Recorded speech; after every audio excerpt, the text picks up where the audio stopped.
Finally. So this is Night City, huh? It's a little different than what I was expecting, but hey, we're finally here. So let's with all this talk of intelligent AI around and deep conversation and each NPC having their own life cycle and stuff like that. So I think I'm going to ask around for directions. I think I need to head to the afterlife, I think it's called. So excuse me, sir. Excuse me, mate. I'm actually trying to find my way around Night City. And apparently you have intelligent AI, so do you actually know where the afterlife is? I've got a quest that I need to do. Sorry, are you... Hello? Hello? What does ... exclamation mark mean? Hello? Are you... Mate, are you even... Nah, fuck this. Jess, what's up? Hey, brother, could I have a hot dog? Maybe hold off on the chili. I mean, last time... that was a night I soon won't forget. Really? You too? ... Bro, I'm trying to give you business. ... Bro, I'm trying to give you business here. ... What is wrong with the NPCs in this game? No one speaks to me. Excuse me, mate. I'm trying to get a conversation out of anyone in this game. I recognize your face. Could you tell me where the Afterlife Club is? 新しい企画のオファー? Great. Of course you speak Japanese, of course. The only NPC I can have a conversation with in Cyberpunk speaks Japanese. Bye. Bye, Kojima-san. Kojima. This seems like a nice enough place. Why don't I ask around here?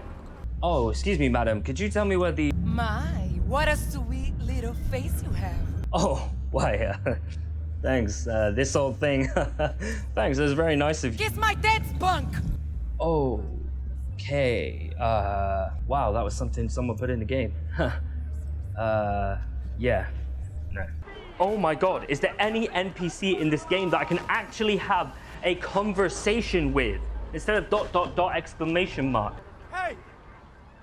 Hey! The balcony! Up here! Hey! No. No, you cannot be here! What's up? One of our settlements is asking for help. I've gotten word about a settlement that's being threatened by raiders. Here's the location.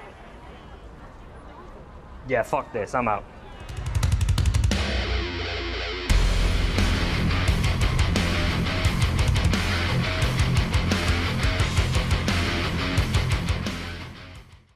Cyberpunk. What more is there to be said about this dystopian fantasy? This dark, edgelord's wet dream is truly one of the most ambitious RPGs over the last 5 years or so. No matter what your current views are on the state of Cyberpunk's release, you cannot deny that the overall vision of this game is truly inspiring. Yes, there were bugs that were a complete what-is, but I'm not here to add to that conversation. All I care about is, am I invested within the world and am I having fun? And I have to say, I am. Moving away from all that, this world is sprawling with interesting characters, gangs, factions, enemy types, and the overarching visual design that paint this bleak yet colourful post-societal world just perfectly. Throughout every inch of this game, you are always questioning yourself. Who do I trust? Who should I side with? Who should I screw over? And for some of you guys and gals out there, who should I screw?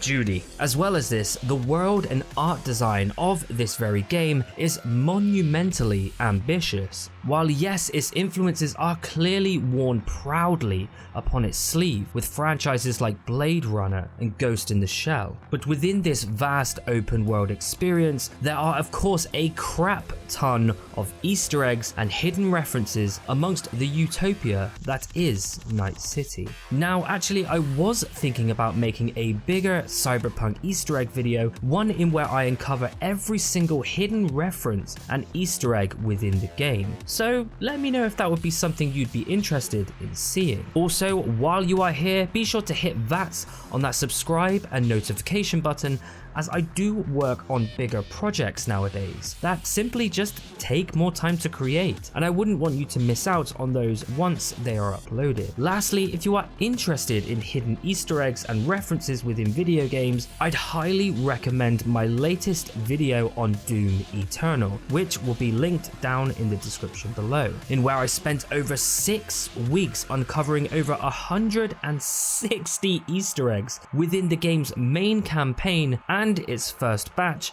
of DLC. I mean, honestly, it was amazing to see how many references and Easter eggs were hidden within Doom Eternal. And just like every other open world RPG experience, Cyberpunk is no different, littered with references and Easter eggs baked into its very world design. I mean, the first thing we can find within Cyberpunk is placed within the opening area of the El Coyote Kojo Bar, where we can find an ode to CD Projekt Red's past, as this arcade game's name and sprite is a reference to The Witcher 3 and Geralt's trusty steed, Roach. As well as this, we can also see a sprite of a griffin flying over Roach within the arcade game. Again, a callback to The Witcher 3's first boss battle. Although this isn't the only reference we get to the noble steed, as if we take a closer look at our vehicle, upon the rear end of it we can find a sticker resembling a cartoon horse with the name Roach branded upon it.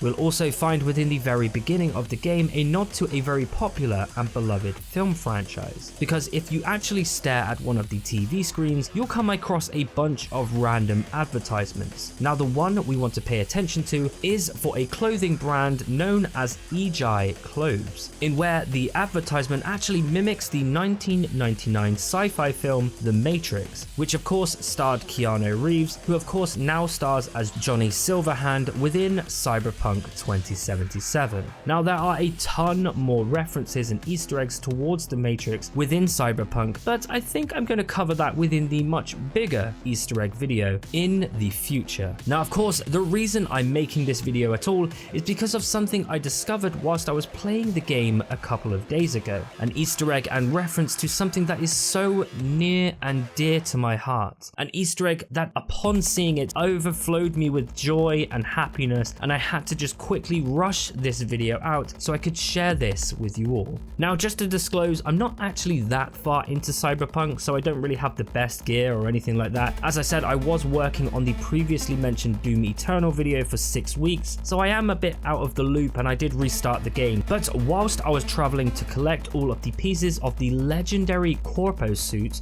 which you can actually find pretty early on throughout the game and could be modded to be near enough indestructible and can be a huge game changer and advantage early on throughout the game. Now this was actually recommended to me by my good pal ESO, who has been making these incredible Cyberpunk builds and guides over on his channel. For example, his latest upload, he discovered a way for you to inflict 100 million damage, killing everything and anything within the game. So if you wish to find these pieces or any other pieces of powerful gear within Cyberpunk, I definitely recommend checking out his videos and his channel, which will both be linked down in the description below. But whilst I was searching for the legendary Corpo sunglasses located within the Badlands of the game, I went off to explore just to the north of this very location, as this is pretty much the edge of the map and the edge of the game, and just north of this very location you'll come across a litter of dead bodies surrounding what looks like to be a bank vault door. Now the absolutely amazing detail you may have already noticed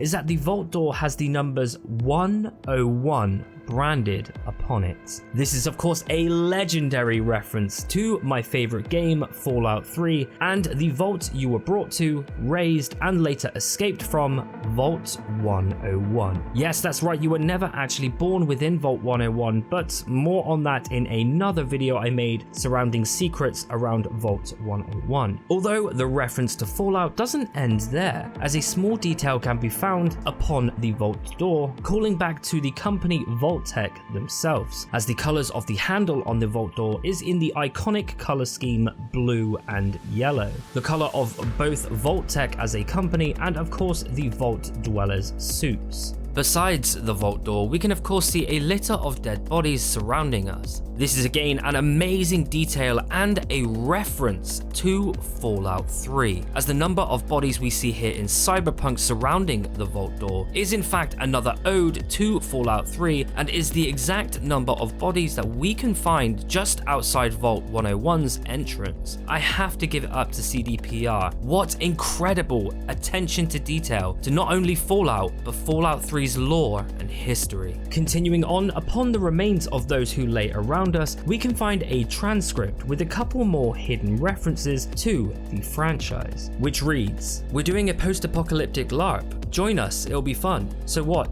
you meet up and pretend you're like nuclear holocaust mutants or something? Among other things, sure. And it's not so much pretend as reenact. We already have this new storyline planned out. We leave the safety of Bunker 101 for the first time since nuclear war erupted across the globe. We need to find a hydro processor before all the bunker dwellers run out of fresh water." Okay? Listen, no offense, I don't think dress up and running around the Badlands with plastic pistols is really for me. Like, I don't want to be rude, but yeah. Dude, it's Nova. Like a ton of fun actually. I'm serious. Like, Braindance is just regurgitation. It's always the same story that you have to follow. But here, we get to make the story as we go. So that's why LARP is $1 billion industry too. Very funny. Actors get paid. At least try it once. I know you'll get hooked. I'm skeptical. Will Tony be there? Yep. Alright then, fine, I'll go. I need to talk to him anyway. You take any real guns out there with all your toys? Preem. And yeah, some, but we never really get them out. Because I mean, it is the Badlands. Scary shit happens out there. Gary, just relax and let yourself enjoy it, okay? Now, if you haven't already noticed, the name of one of the people within this friends group, Gary, is likely another nod to Fallout 3, as any avid Fallout lover knows that this is a reference to a cloning experiment that went wrong within Vault 108, where Vault-Tec created a ton of these psychotic clones from a single man known as Gary. And that's the only thing they can say throughout the game as well, is Gary. Continuing on, in the line, "So what, you meet up and pretend you're like nuclear holocaust mutants or something?" we clearly get a reference towards the all-powerful super mutants. The name Albert Cole is also a reference to Fallout 1, developed by Interplay Entertainment, as Albert Cole is actually one of the 3 pre-made characters available during Fallout 1's character creation. Continuing this, the next thing this dialogue hints towards is hidden within the line, "We need to find a hydro processor before all the bunker dwellers run out of fresh water." This line is in fact another reference to the original Fallout game, in where during the events of Fallout 1, your vault, Vault 13, the vault's water chip is broken, leaving the vault with only a limited supply of clean water for the vault to survive on,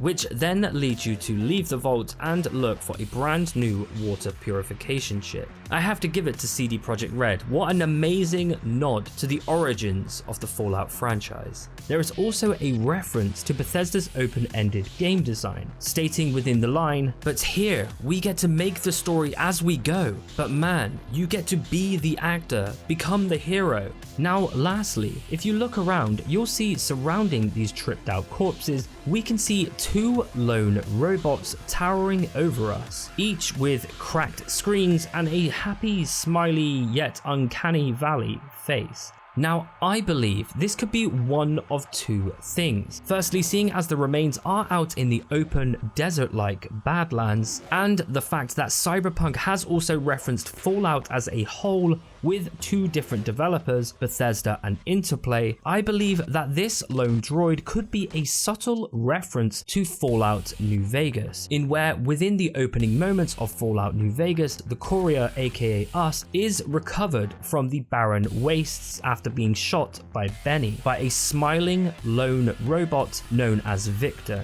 Now, while the robots themselves seem to actually be a reference to popular Netflix show Black Mirror, as we can see the cracked screen and the smiley face is a direct reference from Black Mirror's promotional work. But to me, the way that they are placed amongst these dead bodies, amongst these Fallout Easter eggs, and the smiley face is enough evidence to convince me that this is a callback to Fallout New Vegas. And with that, those are my findings on the Fallout universe hidden within Cyberpunk 2077. As I stated before, I am thinking of creating a much larger Cyberpunk Easter egg project, so why not comment down below on your findings within Cyberpunk 2077? Or why not join us on our brand new Discord server, which can be found linked down in the description below. And as always, remember to hit on that like and subscribe button to be informed on these bigger projects I am currently working on. So until next time, please stand by.